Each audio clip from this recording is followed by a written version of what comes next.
Opo, ako ang Tess. Joy. Yoy yung pong mister ko, Y-O-Y. Pinagdugtong lang sila. Ayan. Tess Yoy Orchids Farming.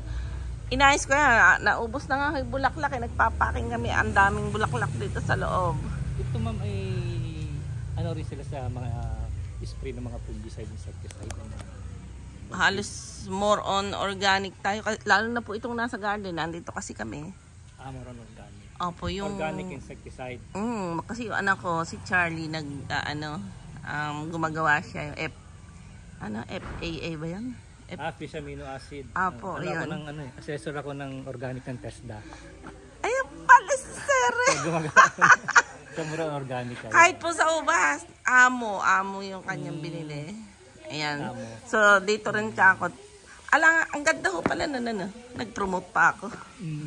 Tapos, Maririnig ko yung amo nga na yan.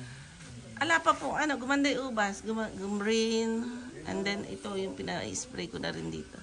Basta organic. And then yung ibang ginagawa niya. Ayan, from Mindoro. Picture. Nag-live po kasi ako eh. Ayan, nagpunta ho sila dito from Mindoro. Ayan, naglilibot sila. Binablog ko na kayo. Say hi!